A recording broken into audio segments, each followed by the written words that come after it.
యథావిధిగా వాటర్ వచ్చేసినాయి. మేము అప్పటి నుంచి మూడోసారి ఇప్పుడు మేము కళ్యాణం చేయబడి శివపార్వతుల కళ్యాణం. లింగము శివుడు. సిద్దిపేట జిల్లా కొండపాక మండల కేంద్రంలోని పురాతన దేవాలయం శ్రీ రుద్రేశ్వర ఆలయంలో మహాశివరాత్రి వేడుకలు భక్తి శ్రద్ధలతో నిర్వహించారు.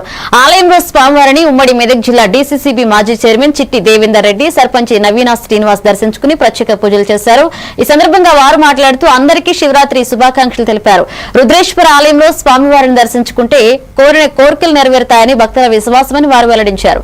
శివరాత్రి సందర్భంగా 3 రోజుల విశేష పూజలు నిర్వహించి భక్తులకు తీర్థ ప్రసాదాలతో పాటు మహా అన్నదానం అందచేయడం జరుగుతుందన్నారు. ఈ కార్యక్రమంలో ఆలయ కమిటీ సభ్యులు, పురోహితులు, గ్రామస్తులు పాల్గొన్నారు.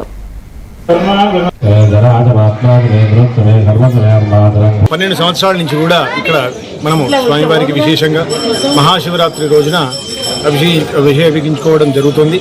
దానిలో భాగంగా ఈ 3 రోజుల పాటు శివరాత్రి బ్రహ్మోత్సవాలని కొండపాక గ్రామంలో ఉన్నటువంటి యావత్ మంది భక్తులు, అదేవిధంగా ఈ స్థానికంగా ఉన్నటువంటి నాయకులు అందరి యొక్క సహకారంతో ఈ 3 రోజుల పాటు వైభవంగా ఈ కార్యక్రమాలు జరుగుతాయి.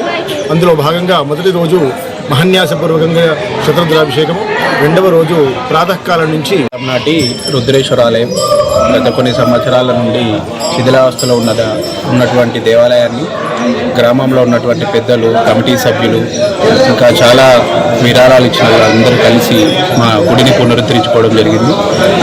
మహాశివరాత్రి ప్రజలందరికీ శుభాకాంక్షలు తెలియజేస్తూ, కొండపాకలో ఒక 1000 సంవత్సరాల క్రితంలో శివాలయము శిథిలావస్థలో ఉంటే దీన్ని పునర్నిర్మాణము చేసి కొండపాక విలేజ్ వాళ్ళందరూ కలిసి పునర్నిర్మాణం చేసి కూడా ఇది 14వ సంవత్సరం అవుతా ఉంది. ప్రతి